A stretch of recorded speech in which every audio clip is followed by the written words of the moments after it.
I have an hour and a half. Hey, everybody. I pressed the button and then Stacy had a last minute thing to say, which is she has to be done by 2:30, 2 o'clock? Well, you're in Eastern. Yes, 2:30. Okay, sorry. Okay, Eastern. we got that.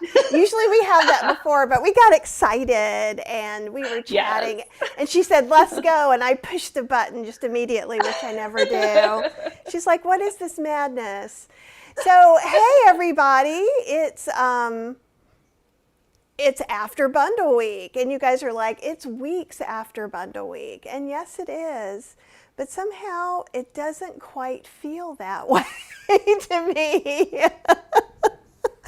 I kind of did like at least 3/4 of a year's worth of lives in 10 days. And Stacy, you were part of that madness too. Barely, just a little bit. I don't know how you did it. Me either, but I am rested. It is my favorite season, which is spring. It is right before the pollen apocalypse, which happens here in North Carolina. Do you guys get that too, where you are in Texas? Absolutely, we do. Yes. Yes. It's dreadful for a long time. Few weeks. Yeah. Well, I am a crazy person. So my birthday's next month. I am a Taurus and I am everything that a bull should be, which is stubborn. And I will open these windows even if it's for 15 minutes. And then finally, by the time pollen apocalypse is over, even if I hadn't been open long, I'm like moving everything off the counters, cleaning everything because there's little bits of yellow dust and everything. But I was kind of thinking, and this is something I really haven't done in the past, but this year I could just wear my mask. Yes. Well, I see my neighbors out mowing their lawns and they're, KN95 masks. And I'm like, why have we not been doing this all along? Oh, that's smart too for that. Yeah. Oh, Debbie says, I would have thought fall was your favorite season. Honestly, it's both. I like fall and spring, and if I could just live without summer and a short winter, I would be like golden. And it's just summer gets longer and longer. Ooh, we have someone from Perth, West Australia. Mirren, welcome. And Linda from Central Missouri. I've just been putting up some hellos. So in case you guys don't know or you can't see, Stacy Cross is a McDougall support specialist. And look at me reading that label like a pro. I always call Stacy, I call her 17,000 names because she does all the things is how I feel. But you guys probably know, if you've been watching, that Cheryl and I went through the McDougall 12-day program in July. And since then, Stacy's been coming on once or twice a month. We'll take her as many times as she wants to come on. And spreading the good word and stamping out misinformation wherever it may be found. I feel like we're going to get you a cape. I should have a cape. It should say like McDougall myth caper Buster or something. Buster. McDougall Myth Buster. Buster. I like that. Yeah, I like that too. Because we were somebody's gonna mail me a cape. I bet you $100. Someone on here is gonna find my address, internet stalk me, and mail me a cape. And I will be so thrilled if they do. So what's your favorite color, Stacy? Blue, green. Aqua. Aqua cape. I like that. Yes. And we're just having all kinds of people saying hello, and they're excited that we're here. Okay, so I love the myth. I can't believe we just came up with this. If we had tried, we would not have come up with this as good. So Stacy is here to answer any questions you have. If you want to put question or two, like question marks, I wanted to call it symbols, 2 question symbols. Do that. I'm usually pretty good. You ran out of your good talking when you gave me the correct title right at the beginning of this. We don't expect anything more of you for the entire rest of the hour. Thank goodness. This is awesome. Oh, awesome. Actually, Dorian, R. Clark Davis said that they're excited about this and need help. I've made an appointment with Dr. Lim. Do you want to talk a minute about how people can make appointments with people and that sort of thing? Sure, great question. So, yay, Dorian, you're going to have a great visit with Dr. Lim. He is wonderful. Everybody loves him. Kathy loves him. You've heard her I talk about do. that. He's fantastic. So, what you can do, and oftentimes this we'll advise people who are sort of on the fence about whether they're going to go through the 12-day program or not to go this direction, which is we offer consultations with Dr. Lim. That's a new patient consultation where you will visit with him for about 25, 30 minutes, go over your health history, your medications, anything relevant to where you are today and the goals that you have. And he'll just talk with you through those and talk about what he thinks you stand to gain from going through the program. Now, please understand, this is not a sales pitch. None of us are salesmen. I mean, truly, we are not, because the program sells itself. We're never, ever trying to do that. But we are trying to assess, are you a good fit for the program, and helping you feel like you understand what you could stand to gain from it. So that's what that consultation with Dr. Lim is. It's $250. You go in, you pay for the consultation, you book yourself your visit with him. And then should you decide after visiting with Dr. Lim, hey, you know what, I'm going to go ahead and do it. I'm going to do the program. Then we actually take that $250 that you paid for that initial consultation with him and we apply it towards the total cost of the program. So essentially the consultation ends up being free. So it's a really great direction to go. Even if you're pretty sure you're going to do the program, I always recommend people book a consultation with Dr. Lim because he's just wonderful and makes you feel, he's very good at infusing hope and vision into people for the kinds of impact, the impacts that they can expect from changing their diet and participating in the program. So it's great. I totally agree. Like, I loved my talk with him, and that's what changed my mind. I was unclear. There were two ways I was thinking of going. And I talked to a friend who was like, yeah, book a call with Dr. Lim. Because I was a little nervous because sometimes I have a little trauma with doctors. Yeah. And Dr. McDougall is so smart and he's so wonderful, but he can be a little direct when, like, now I can take that, but when I'm feeling really bad, sometimes you get a little nervous. And so Dr. Lim balances Dr. McDougall so perfectly. Yes. Yeah, And I agree. if that makes sense, like, I feel like you get so much great factual information from Dr. McDougall. And actually, once you actually talk to Dr. McDougall, or at least this is my experience, he is not as scary as he seems. Right. Well, I don't feel scared of him at all, but I will tell you, as a very flowery person who always has more than enough words for every occasion, Dr. McDougall was hard for me to adjust to. He doesn't add anything that's unnecessary. Now, some of you are going, what are you talking about, Stacy? Because if you've gone through the program, if you ask him a simple question, he is like an encyclopedia, you guys. You are going to hear every last possible aspect of everything relating to that question you had.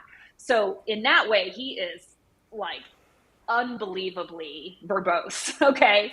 But when it comes to things like emotional things or like, this is how I feel, a lot of times you'll get an answer that's like, okay, just eat the right food, because it's really true. It's like, no matter what's going on, no matter what trauma you may have from your childhood or the feelings and emotions that you have going into something, ultimately, we want you to eat the food and see what kind of results you can get from eating the food. We want you to be healed and emotionally whole and all of those things, but that's not really Dr. McDougall's realm of expertise. And Right. so he doesn't try to be that. And I think it's a great point that you just brought up. And I can kind of fit it in my experience in that when we're coming to get healed, at that point, our emotions are super high. often, right? Yes. We're scared, or, because I think a lot of times it can be a life-threatening illness diagnosis that brings people there. Right. And so that, and I think sometimes we do unfairly expect one person there to, like, oh, I want Dr. McDougall to make sure that I'm eating well. I want him to heal my liver thing, and I want him to make me feel happy. And it's like, Right. of course he can't, right? Because Yeah. if there was one person, then what we would do is we would just go see Dr. McDougall, and he would get his magic wand, and we would be whole and magical and Right. leave with a potato ready to eat. But I think what's good, talking about kind of the balancing too, is I felt like Dr. Lim is kind of, it's not that he's a psychiatrist or a therapist or anything like that, but I think he's really good at kind of assessing where you are as far as, or at least for me, as a panic, how panicked are you? And he could kind of tell that I had done some therapy. So we talked on that level. And we even talked about, well, if you hadn't done that, we wouldn't be talking about these things now. So, Yeah. and it really set me at ease. I felt like I wasn't expecting him to be so comforting. I wasn't expecting him to just kind of, I felt like he just received me where I was, talked to me where I was. It wasn't, oh, you're silly, why are you doing these things? Or, it was just really beautiful. And I know I've said this before, but like, I made Cheryl sit with me because I was so nervous after my last doctor's experience. And I've never had anyone sit with me with a doctor. And I was like, he's lovely. Can he live with us? Right? And I don't want anybody to live with me. And We should send him out on rotations and just let right? him come hang with you for a few days. I would That would love be nice. that. I would He cook is for him all his wonderful. favorite things. And Yes. SFOS says Dr. Lim is such a great listener. And I feel the He same is. way. Um, Yeah. Boomer and Beyond Wellness, who's Angela, who I think you know as well, said, I think it is incredibly important for those of us following this diet and lifestyle to have consultations with whole food plant-based medical doctors.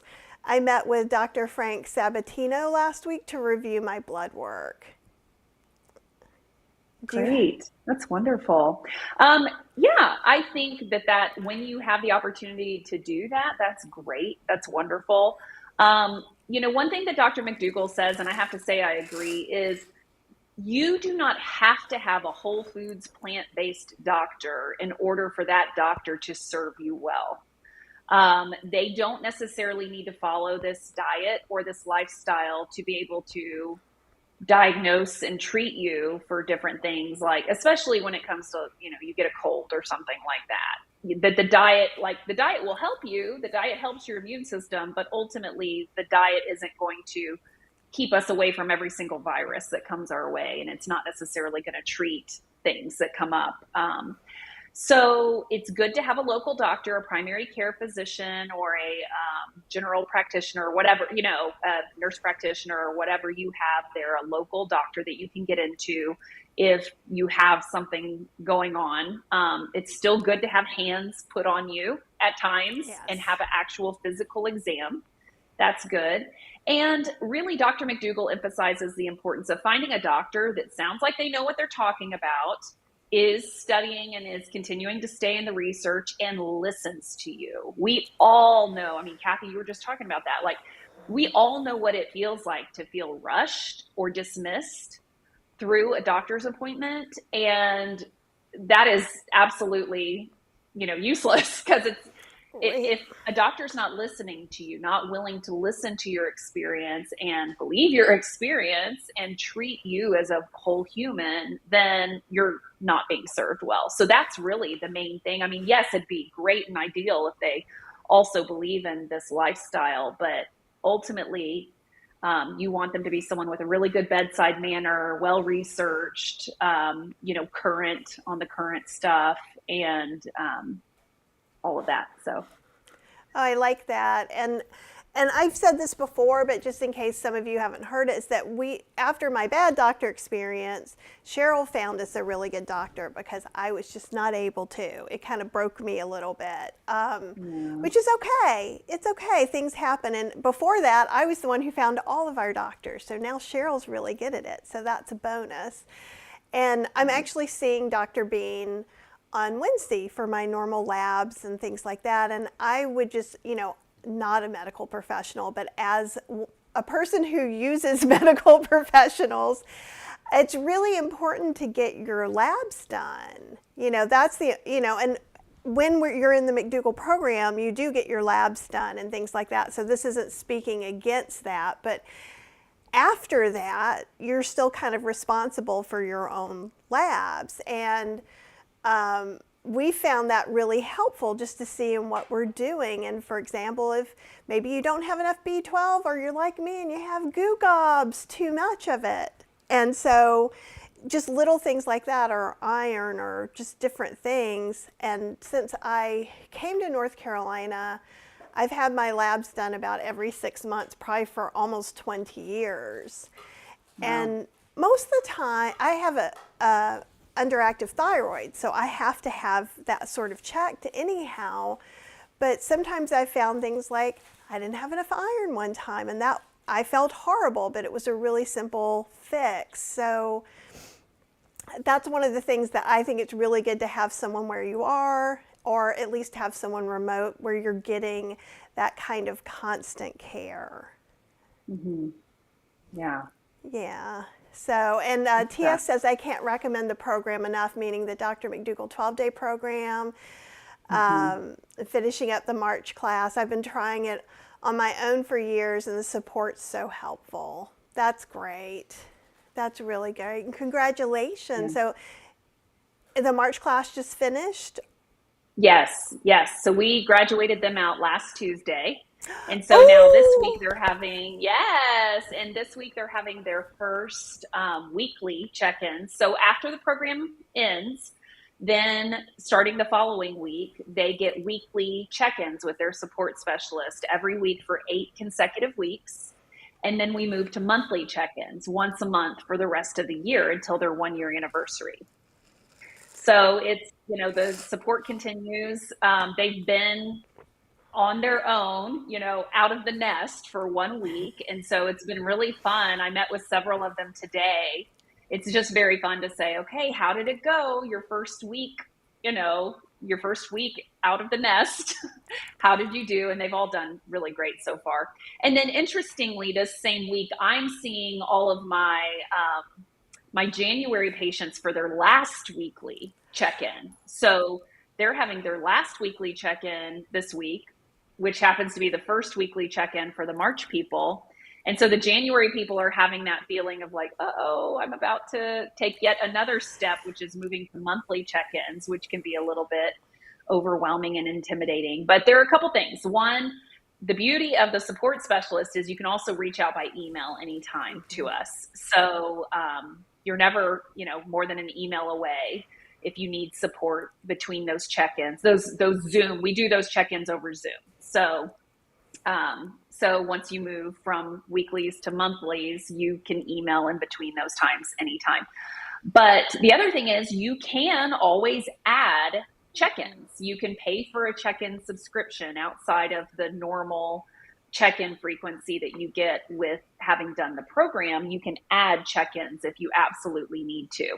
I haven't had a lot of people that had to do that, but we're here. If they need to, they can definitely have add additional check-ins as needed. I will say, because we're on monthly check-ins, and actually we just checked in with Stacy yesterday. Yeah. And Cheryl isn't on today because she's sick. She doesn't have COVID. She did a test. She just has a really bad upper respiratory, and there's lots of nose blowing. You really don't want to see that right now, or she would come on. But one of the things that I will say, at least with you, the check-ins are fairly quick, but you are incredibly thorough. So just like Stacy talks here, like we get something and she's very precise and takes that question and chunks it together. Either it's a short answer or a long answer. I feel like we get a lot out of it. More honestly than I expected we would on these once a month. Good. I'm so glad. Well, we have to do it. We got to get it all into that 15 minutes, and if it's only once a month, I feel like I really want to give you the best, something to really carry you for the next month. I So think you do a great job at that. I really, really do. thank I'm you. not just saying that because we're on live. I would tell you that anyhow. So we do have one question, which is from Electric Carabella. And Stacy, have you seen anyone in the program reverse bile acid diarrhea? It's something I've suffered from since my gallbladder was removed in 2018. Okay, you look like you know. I've never heard of this before. Yeah. I Yeah. follow the diet, and I'm having less episodes. Oh, good. Excellent. Yes, it does get better with the diet. So, for anybody who has no idea what this person is talking about, I didn't know about it till I knew about it. And that is that even once you have your gallbladder removed, my understanding is you still continue from your bile duct to produce bile. And so, even when you don't have a gallbladder and you eat like higher fat food, your bile duct will secrete bile, and the more bile that you have secreted into your intestines, that can actually cause a lot of irritation, and then diarrhea ensues, which is awful and not pleasant at all, obviously. But this diet, being a low-fat, starch-centered diet, does very well for people with gallbladder issues who still have their gallbladder or have had them removed. So yeah, I've seen, you know, everybody's different. So everyone's experience with that is different in terms of how quickly they will heal or how thoroughly they will heal. But I've seen tremendous improvement for the patients that I've worked with who have had that diarrhea episodes with the bile duct, bile secretions. So yeah, definitely. And I would say if you're already experiencing benefits, think about how long you've been doing the diet, and then think about how much you've improved.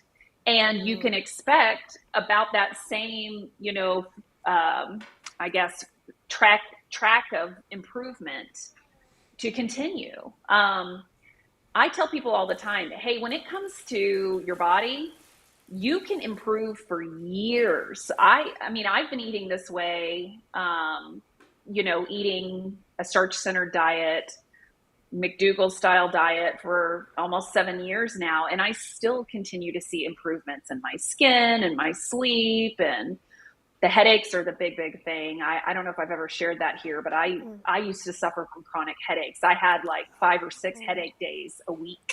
It was Wow. terrible. Yes, and I would get migraines as well, less frequently than that, but probably 1 or 2 a month for years, many years. And I, over the last 7 years, have seen unbelievable improvements in that. So much so that I couldn't even tell you when the last time I even had just a regular headache was.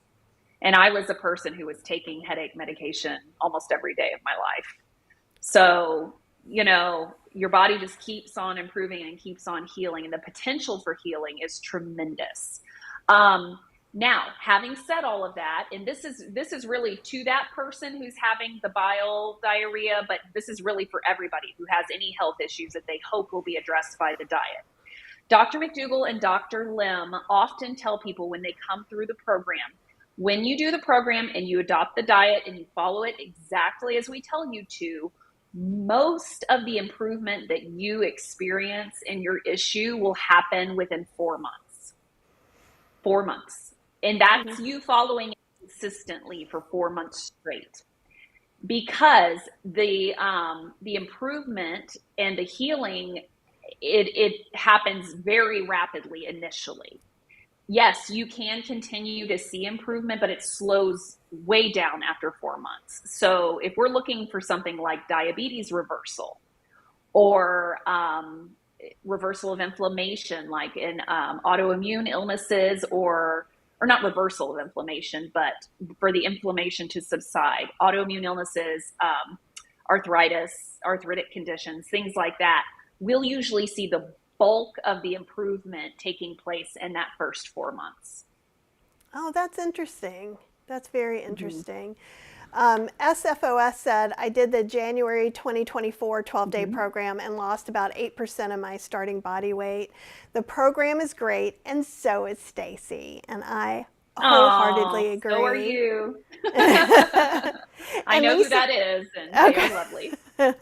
Lisa says, we convinced my husband's doctor to go plant-based. And I think that's awesome. Wow. That's a jackpot. That's like That winning the lottery or is. getting struck by lightning or something. Except the I feel good. It's good. good kind.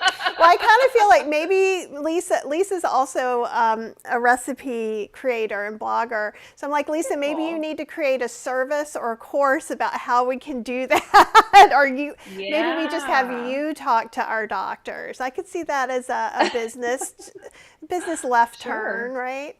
Okay, so Jamie says, and we've talked a little bit about this before, but definitely a lot of vegan channels are concentrating more on protein.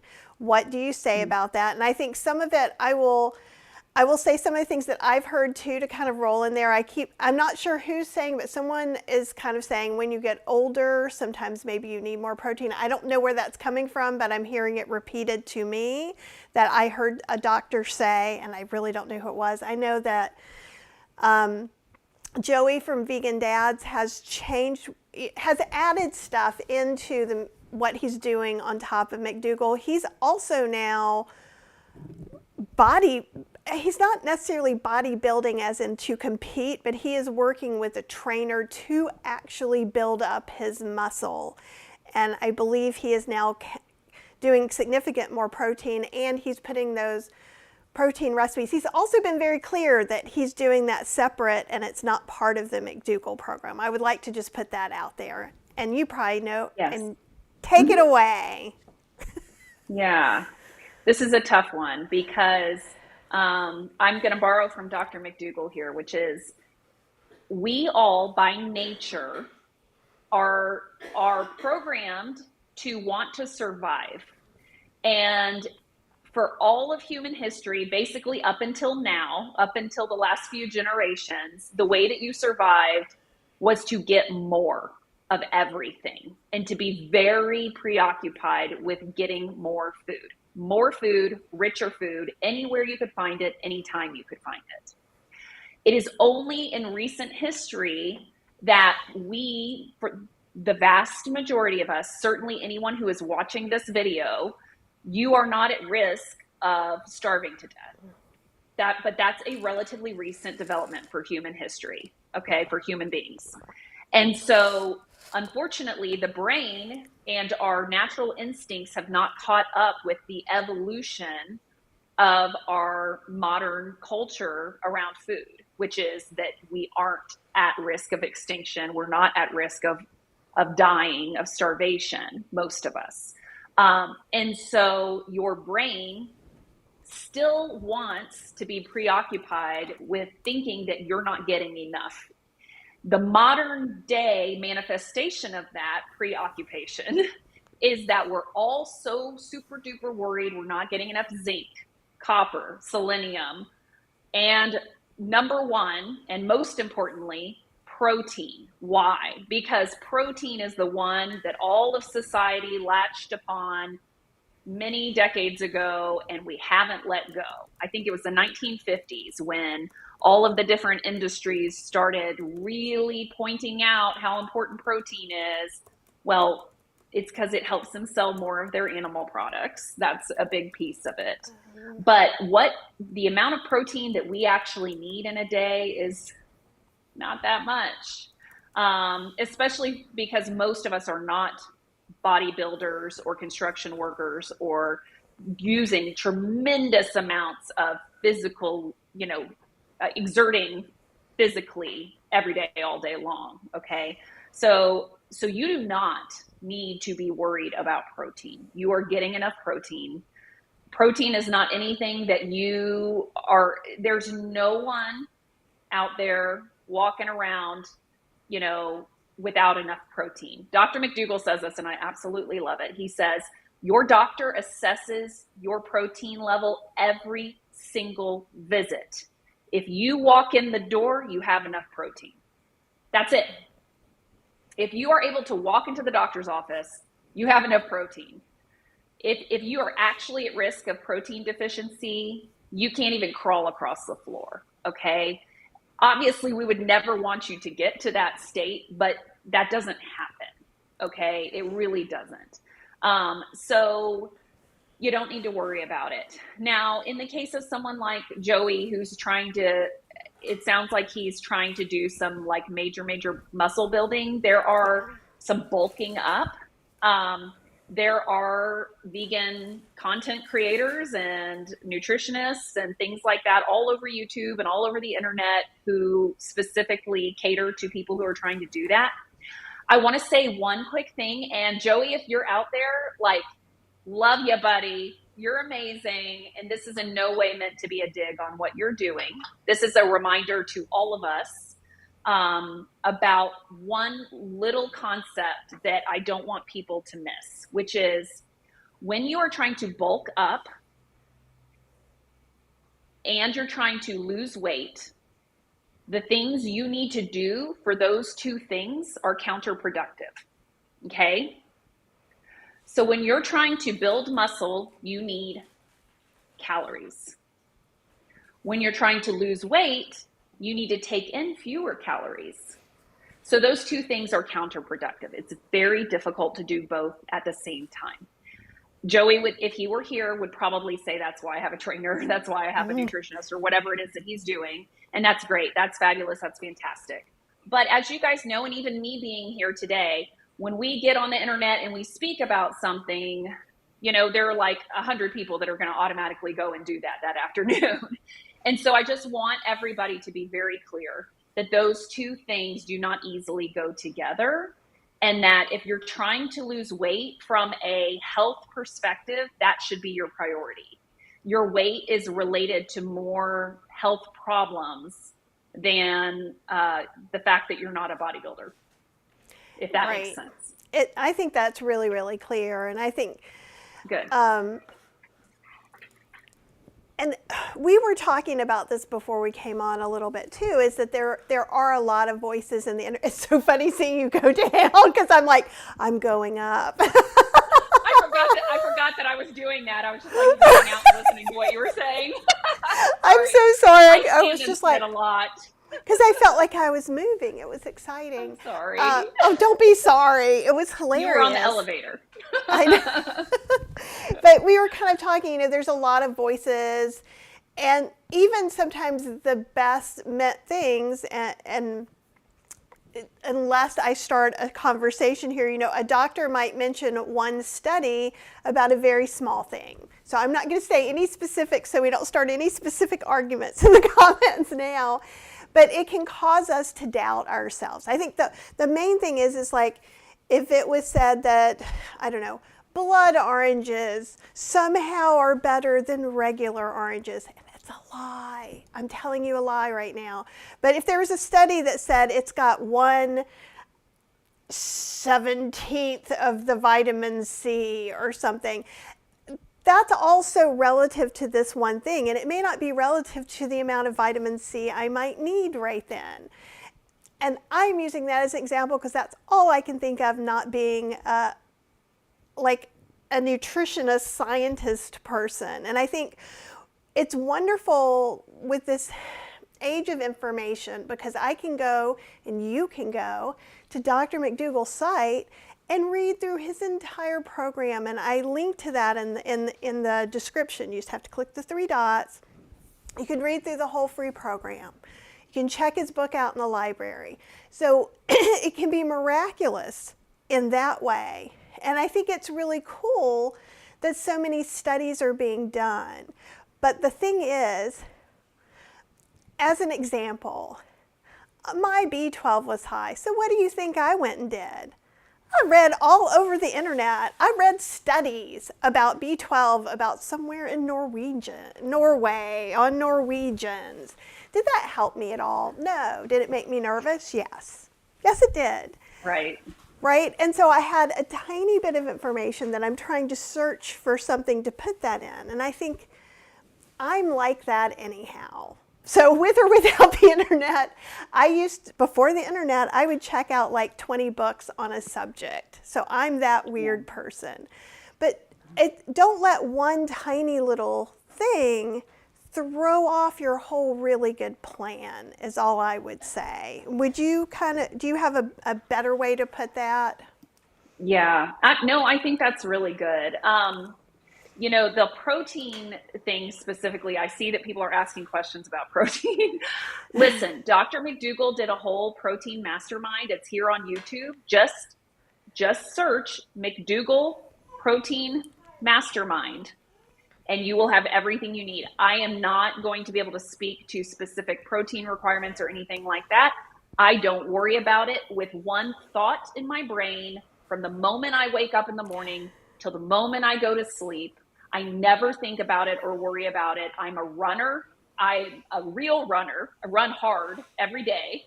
And what I say to my friends and family when occasionally someone will bring it up again is I say, do I look like I'm protein deficient? And they go, no, you don't. Enough said. But anyway, I'm just not going to do it because literally we could, and there are entire hours long YouTube videos devoted to people arguing about protein and protein requirements. And I'm just not going to do it. Part of this thing that I really encourage people to do when it comes to the McDougall program. Now, granted, these are people who are paying us to take them through the program. And so there is a willingness already for them to just listen and do, and run the experiment. But even if you aren't going to go through the program and you are trying to decide if the McDougall way of eating is right or healthy or good for you or whatever, run an experiment on yourself. What is the worst that could happen? Well, there's really nothing bad that could happen. There's not. It's amazing how many people are so concerned about their protein the minute that they start eating whole natural plant foods, but they were never worried about it. Your family members never asked you one question about it when you were at Arby's 8 days a week, and it's just like, how Or backwards eating is nachos and French fries. Nachos, yeah, and ice cream and, all the things. So, like, everybody just take a deep breath. It's going to be all right. It's going to be okay. And run an experiment. See how you feel. If you truly follow the program and you truly don't worry about getting enough, just eat fruits, vegetables, and water-rich cooked starches and see how you feel and what kinds of results you get. I love that. And people can get tested to see if they have enough protein too. So you could talk. I agree with you that if someone is just that worried, if you just can't let it go, you could ask your doctor to test you for anything, for iron, for vitamin D, for B, whatever. So if you just find that you're obsessing about something, for me, I like for myself, and I do this to Cheryl. If Cheryl's obsessing about something, I'm like, let's get the fact. Let's don't think about what might be happening. Because it can be as simple as getting a piece of paper and then you going, oh, I guess I'm doing okay, right? Yeah. I have mixed feelings about that because, as Dr. McDougall says, we don't want you going looking for hidden disease, and unfortunately that's something that happens a lot of times if people are running into the doctor all the time. We're like, just kind of stay away. And if you feel bad, then go. But if you feel fine, that's what you need. In medicine, they teach us to treat the person, not the numbers anyway. Well, unfortunately, we have failed at that overall. Generally speaking, in the realm of medicine, we treat numbers all the time. We could be sitting there looking at someone who is perfectly feeling great, perfectly healthy and awesome. And then we see low phosphorus and we're like, uh-oh, we better supplement this person, and that can create all kinds of cascade, of issues. And, just think about how long humans have lived and roamed the earth and been just fine without ever knowing what their fasting blood glucose was, but now everybody's got a CGM, even people who are non-diabetic are like, well, I must know my fasting or my blood glucose at all times. It's like, if you're eating the right things, your body takes care of it. That makes sense too. And for me, wouldn't do it for everything, but if there was something I was really Right. freaking out about, I would do it. But you're Yeah. right, and kind of tempering that message, because someone else may freak out about a lot of things that I'm not freaking out about Well, but too. you're also talking about, like, I hope it's okay that I'm saying this, but, Oh yeah. with your B12, for example, you were having symptoms. It wasn't like you just out of the blue Yeah. were like, I can't wait to go get tested for everything. But I didn't know. So, and I just so you guys know, I did the most stupid thing. Make sure that you're checking your B12 and you're not taking some ungodly amount like I was. And I was being so good after Dr. McDougall, and I was taking my B12 every day. And then I got this from Costco. I'm not saying you can't have this. I didn't look at it. It said take a day every day. When you look at the daily value that I looked at after my test, 104, 167%, over 100,000%. And Yeah. so it's You need, a user error. You need 25. This is you need, 250. well, you need half a microgram of B12 per day. So every single supplement that's available on the market is way too much, which, technically speaking, they haven't found that to be a problem. But even still, we tell people, you know what, if it's 1,000 or it's 5,000 or whatever, just take one a week. And I think I'm built up for a while now. But yeah, I was having Yeah. all kinds of for me, I just normally have these blood tests, and I've had them for 40 years since my thyroid was done. So to me, it just seems automagical. I just do it. Most of the time, they're like, you're good. Or they're like, you're a hobbit and you don't have any vitamin D. Take a vitamin D supplement. So I haven't, for me, I haven't experienced going down a giant rabbit hole either, but that doesn't mean Good. other people haven't. So thank you for adding that experience in. Because again, not a medical professional. I'm just telling you my business is all I'm doing. And Debbie was saying, asked me if I'm comfortable about the day Stacy isn't my support specialist, or does that make you a little nervous? And I don't know if it makes me a little nervous yet, because it's still a ways off. It's not till July. But I could keep seeing Stacy, or I could choose to join in on the weight loss group. So there's a couple of different ways that I could still interact with Stacy. There's also free stuff too. So those are like add-ons. Because everything's been so busy, and I'm pretty sure the B12 made me very anxious. I've been overwhelmed. Yay. I haven't been going to all the groups that are open to me. So there's a Wednesday group that's open for alumni forever that's free. So I can meet every week with people who are doing this, and Stacy, it comes in often to that as well. Yeah. Yeah. Yeah. Once you're in the family, you're in the family, guys. Once you have joined the program and you've been through it, you get to stay with us. There are so many things and modes of support that we continue to carry on with. And I'm there every Wednesday that I can be. Sometimes, like if we're in program or something, I have to miss. But I'm there every Wednesday and get to visit with all of my old people and everything. And like Kathy said, you can always add in more visits after your 1 year, and you can always go through the program again. And there are so many people that are like, oh my gosh, why would you do that? Why would you spend the money all over again? You would be amazed at how people just soar when they've gone through the program a second time. Like something entirely different clicks into place.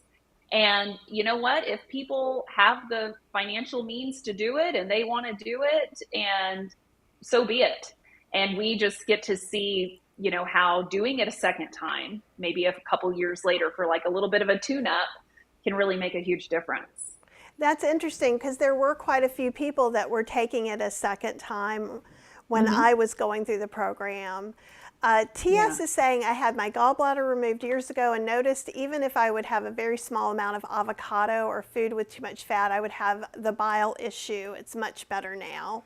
And she agrees that you're the greatest. So I Thank throw you. those in. Tracy Reese has a question. Will your autoimmune markers test normal range once eating whole food plant-based SOS free? Or will the markers still show but the symptoms go away or reduce? I do not know the answer to that. I'm sorry. I don't Yeah, know. okay. I And don't know what the markers do. I only know what the actual physical symptoms do. I see that all the time. I just don't see follow-up ANA test results for people very often. okay, fair enough.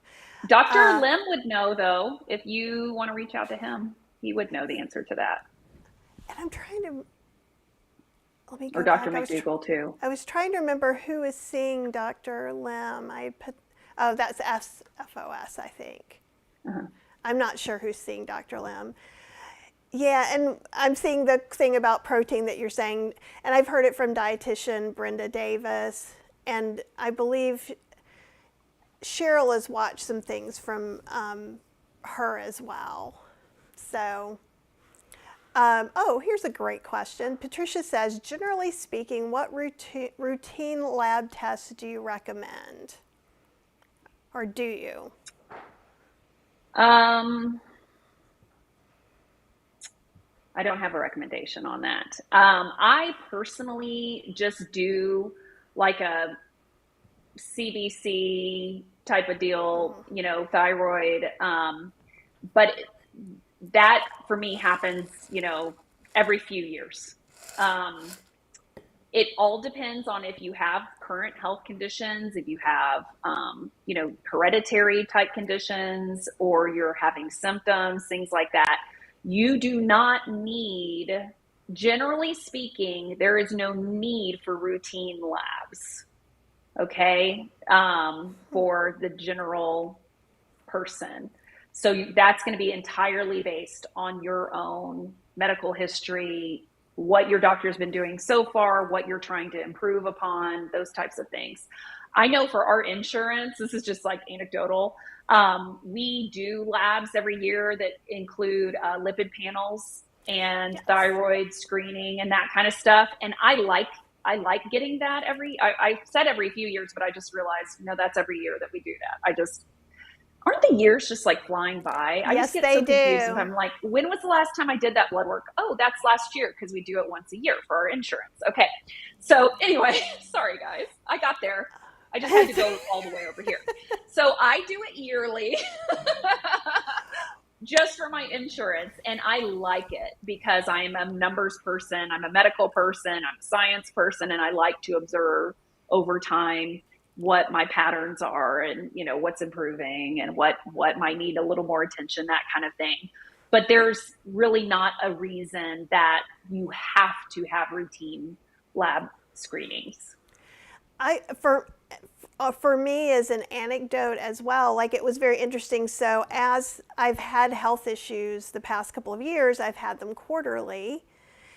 After the McDougall program, because my liver numbers tested good, because that's what they're always looking for my thyroid, but they're not constant. It's either changing or it's not.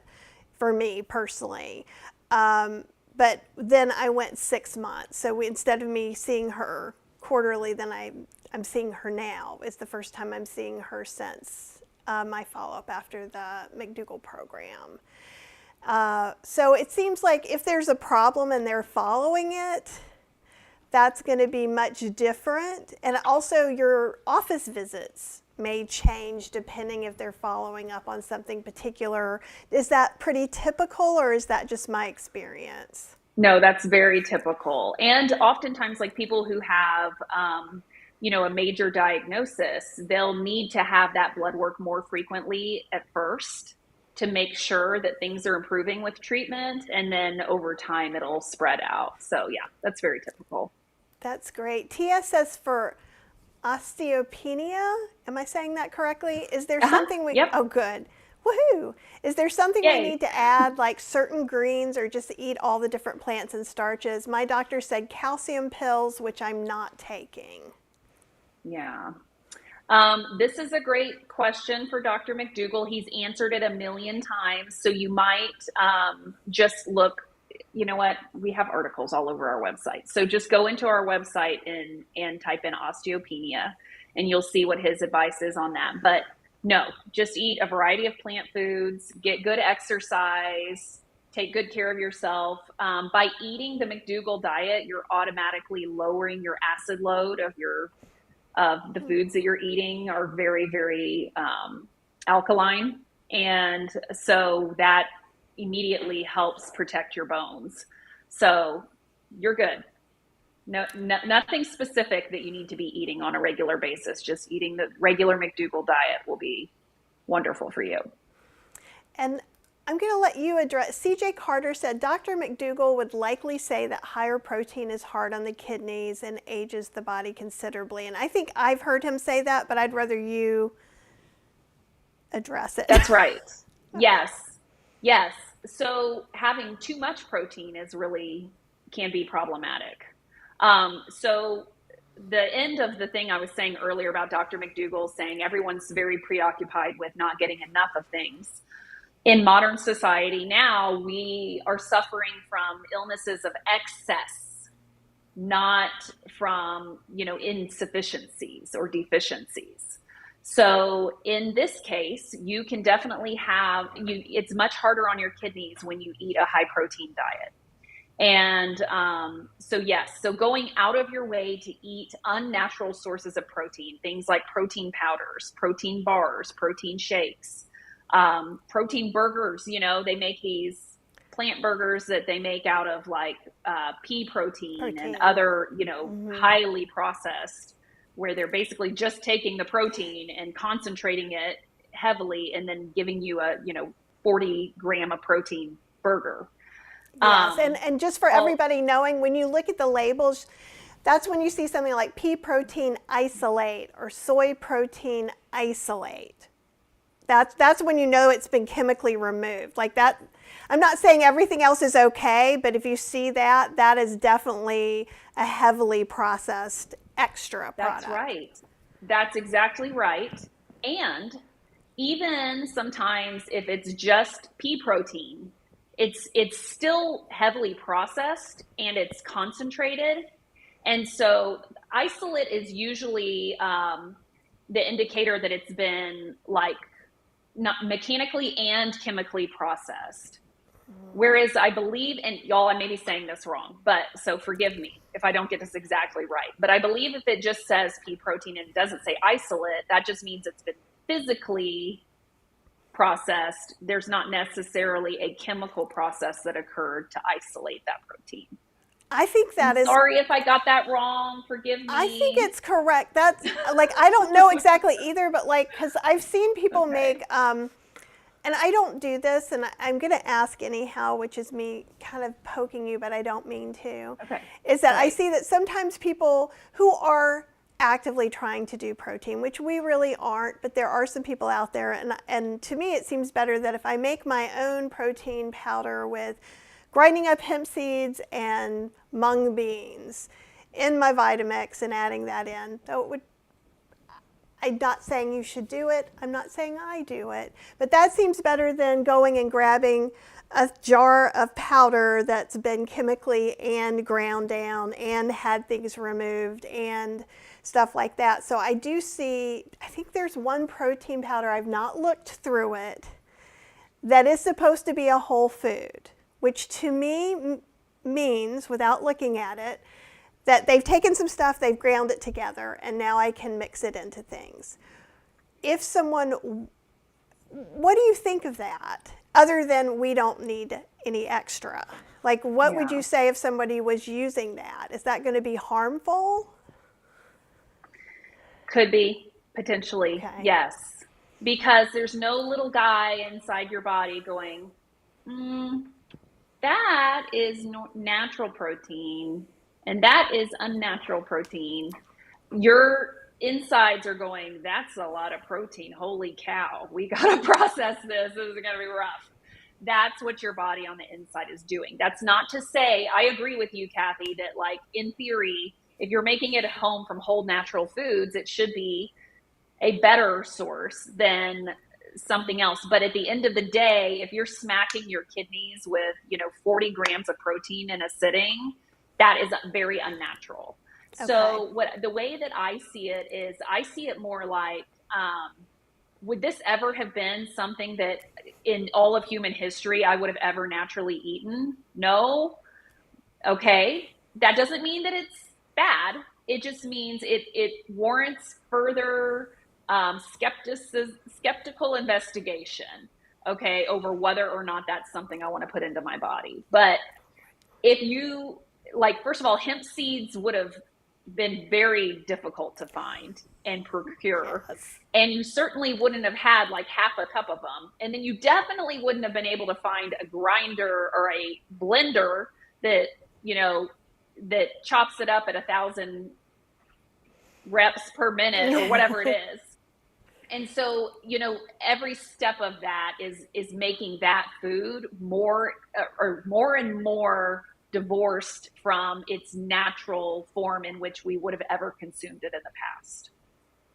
That completely makes sense, and it does. And Hydron is saying, all I say is, are cows, giraffes, rhinos protein deficient? If not, they probably get enough from just the plants they eat. Topic finished, which I think is what I like a lot. We're going to see some more questions coming on, but I think that's a heavy agree. Debbie was saying, going back to supplements, you have to be careful of supplements. I started getting electric shock type side effects from too much B6. Yes. Really, yes. I have read more this week about B vitamins than hopefully any of you will ever read. And I was like, oh, no way. And certain little things that symptoms I had that I just pushed off on, oh, that's just anxiety. Oh, the stabbing in my stomach for the past 4 or 5 months, anxiety.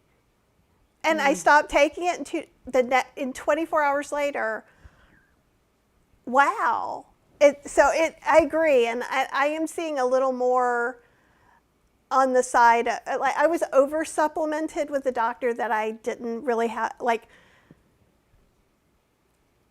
8 to 10 pills a day, over supplemented. Wow. Yeah. So like really, like more than I can possibly even consider taking. It wasn't even just that, oh, these are bothering me.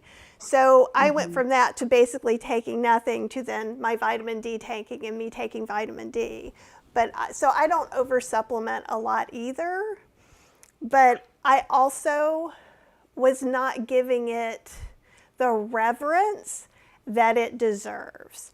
I would think, I would get up in the morning and say, how do I feel? Can I have a cup of coffee or a green tea today, right? Because I gave caffeine that kind of reverence. I know what it can do to me, and I know I have to go check in. But I was never thinking that a supplement would have some of those same kinds of effects. So it's been really good. I wish I didn't have to learn a 6-month lesson, but sometimes stubborn Taurus, right? But it is very interesting, and I'm hearing kind of what Dr. McDougall says about supplements, and you say about supplements very differently now, because before I was like, they can't really hurt you. And they got I got snake bit by mine, right? Yeah. I've heard I think it was Debbie that said that she had some, electric shock type feelings. I've heard that actually quite a bit about some of the B vitamins, is you're getting some neurological side effects from them. Now, whether those are dangerous to you or not, I can't speak to that, because they might not be.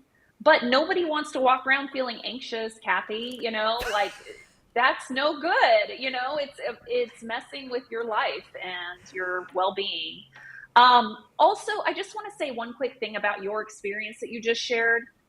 I will often have people who something like this happens to them and they go, yeah, and then the next day I quit it and I felt amazing. And then they always follow up with saying something like, I don't know if it's all in my head or whatever. And my response to that is, who cares? If it's 100% in your head, but you feel better, I'm good with that. I don't care at all. And there's also no way to ever tell how much of it is the actual thing versus how much of it is mental or placebo or whatever doesn't matter. Your body tells you when something's off. And I just love the way that you're talking about checking in with yourself and knowing and feeling in your being if you can have a cup of green tea or whatever other thing. Right.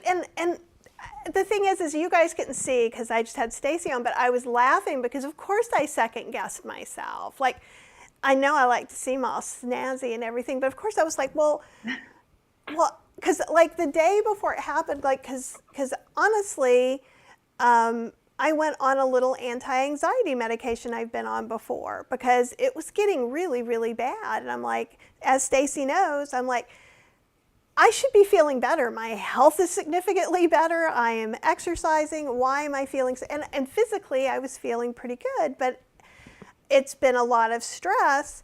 And it helped me overlook these physical symptoms I just put off on something else. And I think it's really important for us to try and be okay. And part of me is a little nervous, even though I love my doctor now, of going in and going, well, I think my anxiety that I came in about 3 weeks ago actually is from B12, because part of me is worried about just sounding like, woo-woo, whatever person. But you know what I'm going to do anyhow? I'm going to tell her. And it's going to get on my chart. And then the last time I took an anti-anxiety medication, I went on a new kind of allergy medication. I know that Claritin makes me get so anxious. So I'm not typically an anxious person. I tend towards at least premenopause. I know now it's a whole new world. Premenopause tended towards more depression. So I have a lot of tools to deal with that. So I don't have a lot of the same tools or the same, I don't have one of those Sears, put in the garage tool chest. And Yeah. so it's interesting because as I was listening to myself and I tried to think back to these other times I felt that way, that it has been caused by some sort of tablet or pill that I've taken. And if it's because also even for my perimenopause, I was on the same amount of Prozac as the cat was. So usually I just need a little push, and it's kind of interesting. And I'm sharing all this personal information with you guys just so you know that as you're going through your healing journey, there may be some things that you do that you don't think you're going to do. And that's okay too. But I really, just as one human being to another human being, listen to yourself and make sure you're checking in with someone when you're starting to feel all these things inside. Because even when I'm getting the flu, we can tell because I get really snippy and cranky. So I have more of these emotional symptoms before I have something physical. Do you find that happens for other people, Stacy? Or in Yeah, I general? think so. Yeah, usually. And oftentimes I find that so much of the emotional, manifestations of something, this is wild, but so often it comes down to rest and sleep and stress. Yes. And they just compound.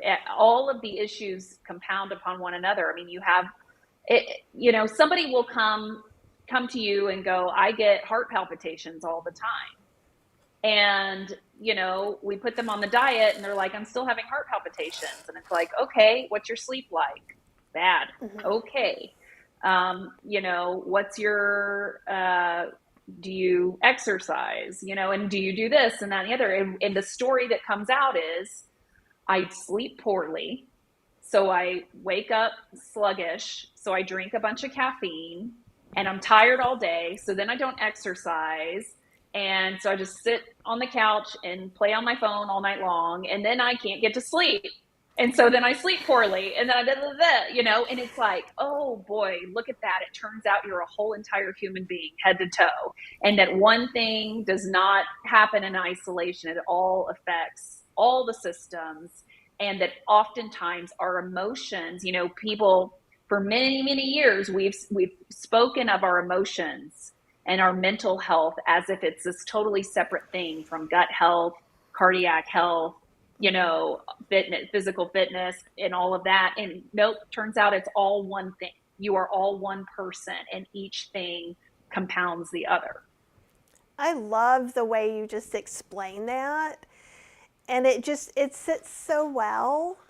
And I think it is really easy. We go, oh, I'm this, or I'm that. But when you're just speaking to someone who, when my thyroid is high, I am not as nice. I can tell you that right now. Cheryl can tell you. And not only that, if I don't have some food with me, I feel like I might pass out. When my thyroid is really underactive, which I've also experienced, I'm like a slug. Usually I get so much stuff done, but I'm just like, yeah, I can't go to the mailbox. And so it is so interesting. Or it could be just that you're depressed, or it could be so many things because you are just that one person. Yes. And I think it's important. And it's also important in what you said too, is to just kind of, it's okay too. Like you would never go, I rolled my ankle, I'm stupid, I'm just this old blah, blah, blah, blah, blah thing. But however, you're feeling anxious and you might blame yourself for, well, I'm just so stupid for being anxious. There's no reason for me to be anxious. And sometimes that's just like you pulled a muscle, right? Yeah.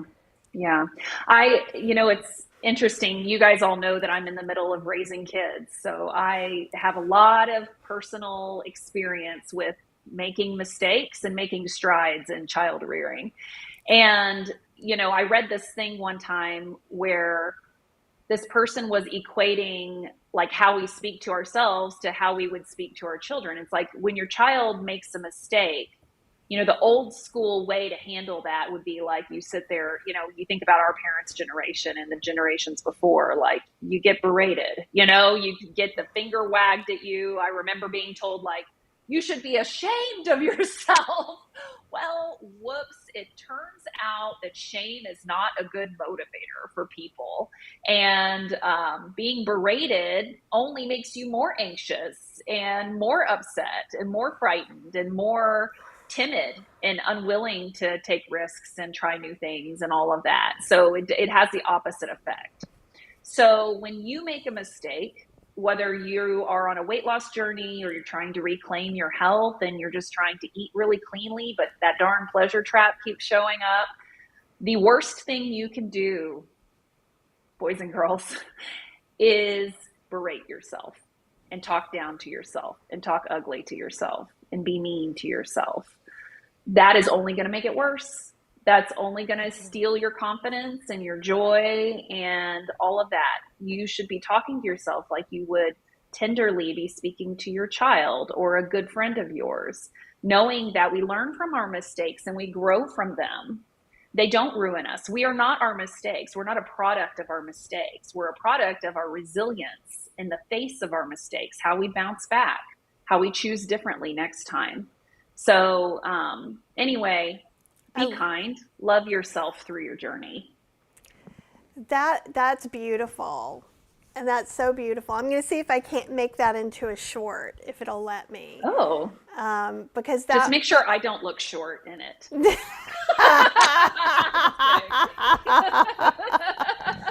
Can you make me look tall in the short? Absolutely. You just have to stand next to me and you're really, really tall. That's true. We've never met in person, but I'm 5'1.5", so chances are really good you're going to feel tall. Now, awesome. I'm going to jump all the way back to protein for just a second. It's just a very simple question. So hemp seed protein powder that is only hemp is bad for you. Would that be a yes or no, or it just depends? We were talking about just kind of protein in general and the different kinds. Maybe I should reword the question a little bit. So I think Tracy Reese is wondering if she's just adding some hemp seed protein powder to something and she's not having an adverse reaction, and it doesn't have weird ingredients, it should be okay. I still wouldn't do it. Just eat hemp seeds. It's a whole food. Hemp seeds are a whole food. They are high in calorie density. So if you have weight to lose, you should lay off of them or at least have very small quantities, like a tablespoon a day, something like that. But just use the whole hemp seed. And if you want to put it in a smoothie, fine, put it in the smoothie. But what we don't want you doing is using something where a piece of that food has been extracted out of the food, all the vitamins and nutrients and minerals and fat and everything else is gone. You only have the protein. That is a frankenfood. It's not real. It's not real food. It's a part of a food. And we don't know enough long-term data about what things like that can do to your body and how hard they are on your kidneys and your heart and all of those things. Just use the whole food. Okay. That makes sense too. Let's see. Let me add just one quick thing. Absolutely. There are some foods that we have quite a bit of data about how it affects you. I'm going to walk very carefully here because I'm not a dietitian. Please, everyone, keep that in mind. Okay. So I'm not telling you to eat something or not to eat something, but an example of something that we have pretty good data on is like cocoa powder.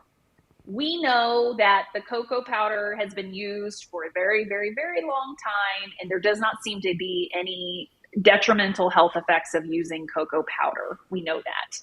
Some of these other things, though, that are out on the market where they specifically have extracted the protein, that's where things get a little shady.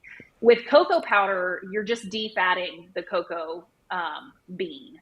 And we know that most of the time when you defat something, that's a good change. When you take everything away and you leave only the protein, we do know that high amounts of protein can be caustic to your organs, including and especially your kidneys. And JNO99 says, I remember reading from Dr. Campbell's book Whole, no food concentrations are good. It's kind of what, so I don't know about that. Yeah. It's a great overall concept to try to eat plants in their whole natural form as often as possible. Absolutely. There are, like I said, cocoa powder was a good example. I'm trying to think, I don't know why that's the only example that's coming to mind right now, but there's other things like that where it's like, yeah, like flour, okay? Whole grain flours. May not be the very best for weight loss, but overall they tend to be okay. Like from a health perspective, they're not problematic. Unless you have like a gluten intolerance or you have celiac, of course you don't want to use like wheat flour, of course. But if we're talking about like the general population and something like rice flour or wheat flour or something like that, those don't seem to be detrimental to your health unless you're trying to lose weight and you're consuming them too much and they're causing you to not be able to lose weight. Yeah. And we're getting some other people who've taken some supplements and had some issues. And then I don't know about this one. You saw me make this funny face. I'm going to just kind of read it. I did see somebody else post about this. There was a video by Jeff Nelson where his wife went into liver failure from drinking rooibos tea.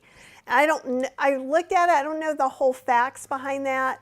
But JNO99 was having some heart palpitations when she switched to Ticino, which is just a grain coffee substitute with like dandelion root and stuff. I drink Ticino, so I know about it. Stopped the tea and a month later, didn't have those issues. I don't know anything about rooibos tea doesn't have any caffeine in it at all. It's actually African bush tea. So it's an herbal tea that's made from a specific bush grown in Africa, at least originally. I don't know where it is now, but supposedly it was a very small detail and I haven't seen it come publicly. And I will say that rooibos tea is still on all the shelves everywhere. So I don't know how much of that is just a thing. Please, everyone, do not interpret the fact that something is still available for sale as an endorsement that it's safe for you to consume.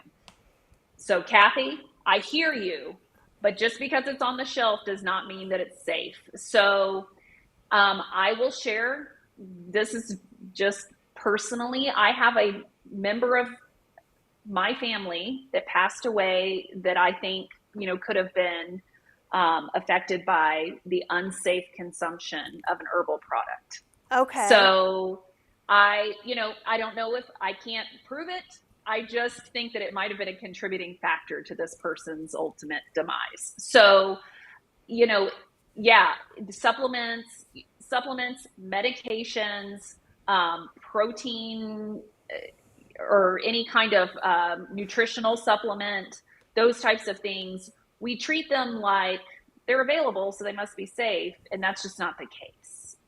We need to be very, very careful in what we're willing to consume into our bodies, and to know, like we were talking about earlier, and the person who made the point about Dr. Campbell's whole approach, that your body is made to process whole foods, okay, whole foods.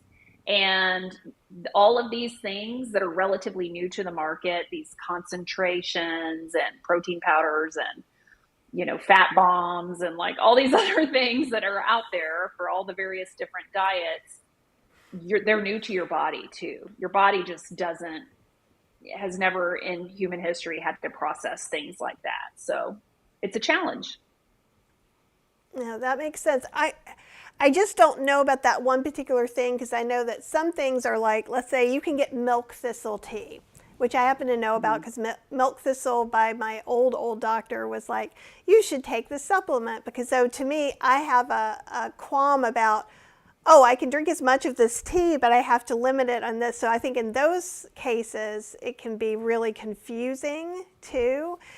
Tracy Reese is saying, is organic chamomile and lavender okay to drink? Then do you have My understanding is that herbal teas like chamomile and lavender are fine to have. If you're a person that's affected negatively by caffeine, of course you want to choose decaf or non-caffeinated varieties. And I'm not sure, I'm not a tea connoisseur. I can't tell you which ones are naturally decaf and which ones have caffeine and all of that. But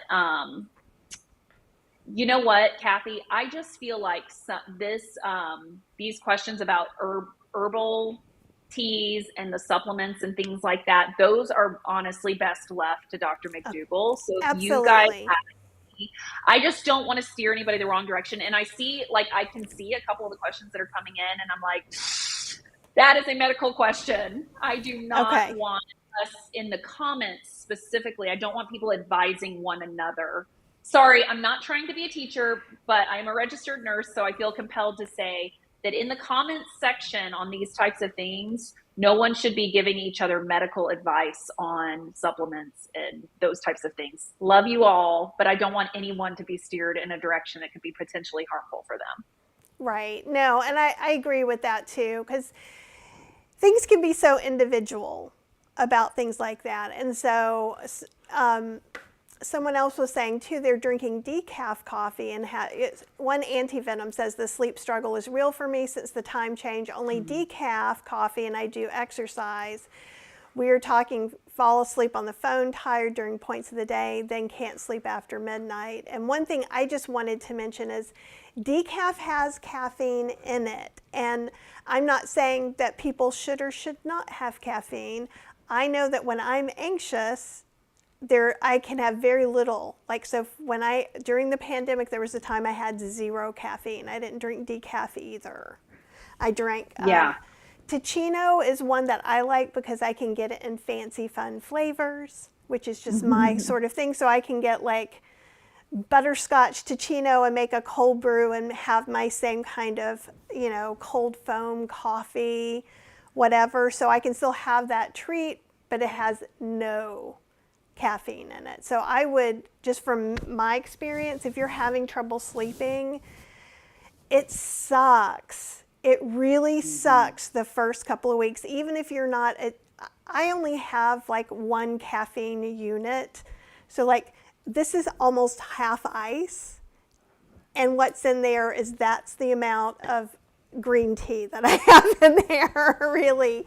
So, but you're going to feel a little fuzzy. You're going to feel a little out of it, even if you don't have the caffeine headache. But if you persevere, there's some awesomeness on the other side of that. I know you help people get through that. Yeah, yeah, it definitely can be challenging. Also, I can't really go into, I don't remember all the specifics of why, but I do know Dr. McDougall doesn't necessarily recommend decaf coffee. There's something about the processing of decaf coffee. I don't remember exactly what it is, but it's not good, If it's apparently. not So Swiss water processed, it's chemically processed. okay, that must be what part of what it is. So, yeah. Switching to something else, a tea or another hot beverage, like you mentioned, is very good. Yeah. And yeah, and Jay No 99 was saying I'm super sensitive to things. There's another person who's I'm super sensitive as well. So sometimes just pay attention to your body and when it says, some things. I know also in, like, someone was talking about the throat coat tea and that whole, I forget what they're called, traditional medicinals tea. They have a lot of licorice in them. And at least I've been told, and Stacy, you would know better than me, that if you have high blood pressure, licorice is not super awesome for that. That I have, yes, that's right. But you guys, I'm so stressed out about this conversation. We have to Okay. switch off of All teas. right. I'm so All sorry. right. I really don't want to accidentally say the wrong thing and then have Uh, someone be like, I eat, this kind of tea all the time. And then they have like, start having heart issues or Absolutely. whatever. Because I don't know enough about it to be able to say, like, this is a safe tea, this is a bad tea, that kind of Right. thing. And Mona is behind you. Mona is saying, as a registered dietitian, I don't feel comfortable giving medical advice out of the scope of my practice. So that is Yeah. absolutely great. And Yes. it's Okay. also, Thank okay, you for yes, no, that understanding. is, of course, of course. Yeah. And one of the reasons I even know some of the weird things is because I'm a little obsessive. We all know that. And B, I drink all the teas. I even make some of my own herbal blends, which I'll give you if we ever meet, from my garden. Ooh, But all right. but again, it's non-controversial ingredients too. Good. So, you ready for story time? Do we have enough time for the Sure. story still? Yes. I hope that my story is relevant to the conversation a little bit today. Well, you know what? My story that I brought today is really more about eating this way, eating the starch solution way, and specifically for anyone who's trying to lose weight, because I figure, based on some of the questions we've had in the past, that a lot of you guys that are listening, that's oftentimes one big piece of this. People will talk all the time. I hear this all the time where people go, well, it's not about the weight. It's really about, being healthy. And that's true. But just so you guys know, those two things do often go hand in hand. And so it's okay to want to lose weight. You shouldn't feel like that's a vain aspiration or that you're shallow if you want to lose weight and admit that you want to lose weight. That's perfectly like a great health goal to have, to lose weight. So let's talk about this. So I love this story. It's one of my favorites. Um, so my mother-in-law and sister-in-law, who I love so much, and I think my mother-in-law is listening right now. So hi. Um, they're wonderful, and they live actually near us in town, so we get to see them all the time, and they're in our lives, and we're in their lives, and it's wonderful. But they used to live in a town kind of far away, and the two of them in their neighborhood where they lived joined a bunco group. Actually, they formed a bunco group with a bunch of their neighbor lady friends and decided, let's have a bunco group. And so they did this and they participated in the bunco group, and the bunco group would rotate to different people's houses each week. And apparently it was just so much fun, and they always just had such a blast. And for years I would hear about the bunko group. It would be like, okay, this week I'm making this kind of cookies to take to bunko group. And when we were at bunko group, so-and-so told us about this new kind of leggings to buy or whatever. It was always, lots of stories from bunko group for years. And years into this, I was having a conversation with them one day, and I think they had been in the bunko group at this point like 3 or 4 years. And I was saying how I just thought that was so admirable that they and their friends had formed this bunko group and they had consistently met for all these years, and what a great source of community that is and everything like that. And I said, and furthermore, I've never learned to play bunko, and I would love to learn how to play bunko. And I think it's really neat that you guys learned how to play a new game and that you guys do this. I would love if you could like teach me how to play bunko. And they're like, we don't know how to play bunko. And I was like, what? They're like, oh, we've never played bunko. And I was like, but you're in a bunko group. You've been in a bunko group for 4 years. And they're like, we don't play bunko. And I said, what do you do at the bunko group then? I clearly like totally misunderstood what bunko group is. And they said, well, we intended to play bunko, but it always turns out that we get together, we open a bottle of wine, and then one thing leads to another, and we're all just like laughing and cackling on the couch, and just we spend the whole time talking, and we're never playing bunko. I was like, all this time you've been calling it bunko group and going to bunko, and you've never once played bunko. They haven't even learned, Kathy. They haven't even learned how to play bunko. Oh. And I love it. I think it's wonderful. I think it's hilarious. But that story has always stuck with me, because how often in life do we say we're about something instead of being about it? Right? We say we want this, but do we do the actions that would be that? So the reason why I'm sharing this story is, as you guys have heard, I have the weight loss discussion group, which is something that I lead and moderate. That's another offering to people who go through the 12-day McDougall program. It's a subscription, so it's an additional fee. But people who have gone through the 12-day McDougall program, if they want specific support for weight loss, they can go to our weight loss discussion groups. And I'm the person who leads them. And I do like lesson plans and all this fun stuff. But when I started the weight loss discussion group, I shared this bunko story because I said, I love getting together and being in community with people. I do love it. I think it's one of the things we were made for. I think we as humans are very relational, and that those relationships are what make life rich, and often it's what makes life worth living. And so I'm all about it. But if we say we want to get together for the purpose of losing weight, let's lose weight. That's what I was saying to my group. Let's lose weight. Let's not just get together every week and talk about losing weight. Let's lose weight. Let's do the actions that it would take for us to actually lose the weight. And so I think my message through this story today to all of you is, if you're trying to recapture your health that you lost a long time ago, whether you have a new diagnosis that's very recent, whether you've had diabetes for 25 years and you're just desperate to try and see if you can get off of metformin, whatever the case may be for you. Let's not all just get together like this. I know you guys are all together with Kathy all the time, but I get to be with you guys, a couple times a month, and we talk about all these things. But let's not just talk about them. Let's be about them. So I want to challenge every single one of us. I'm challenging myself too, because there's always room for all of us to improve from where we are. Let's put something into action between now and the next time we all gather together that shows that we're going to be about this. We're not just going to talk about it. We're not just going to talk about one day when we have reversed our diabetes, or one day where we're not in chronic pain over our arthritis. Let's put the steps into action now that will actually potentially get us there one day. I love that. And I was thinking of a couple of easy steps someone could do if they're like, you could make some brown rice, you could cook some potatoes, you could walk to your mailbox, right? Yeah, great ideas. You could decide just breakfast. I will not get breakfast wrong every day.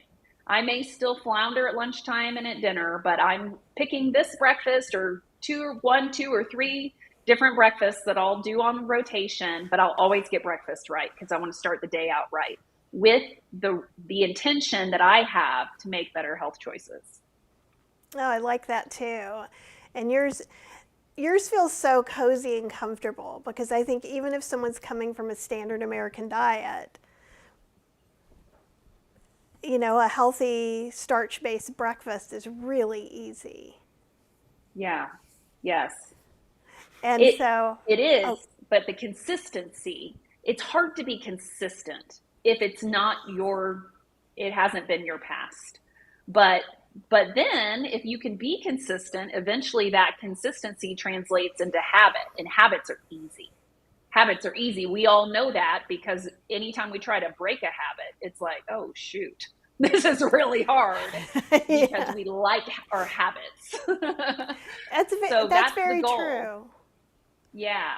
Yeah, that's the goal, is making good choices so consistently and so many times in a row that eventually it becomes automated. It becomes a habit and you don't have to try so hard anymore. I think that's really great. And Justine says another great Stacy story. We love our stories. So, Thank you. and I know you need to be heading off, but I just really appreciate you, period. And I appreciate the time that you spend with us here, both. Oh, thank you, Kathy. Right back at you. It's been my pleasure. I love hanging out with you guys. I hope I didn't confuse anybody or upset anybody today, but I'm sure I'll find out soon in the comments. I'm sure you're fine. And here's the thing is that different people have different perspectives and different answers to things. And this is, when we're talking with Stacy, we are talking about the Dr. McDougall program. That doesn't mean, at least for me, and it doesn't even matter. I don't think everybody is wrong and only one person is right. I think that I gather information No. a lot of places, but just Right. understand that if you felt like, well, I wasn't really heard enough or my point didn't get really taken as much, it's probably because Dr. McDougall has a different opinion. And in a different conversation, we might have talked about that a little bit more, a little bit differently. But when we're with Stacy, pretty much the answers go back to what does Dr. McDougall say. So, Yes. if you feel a little bit left out on that, that's all. And chances are you might not be following the Dr. McDougall program.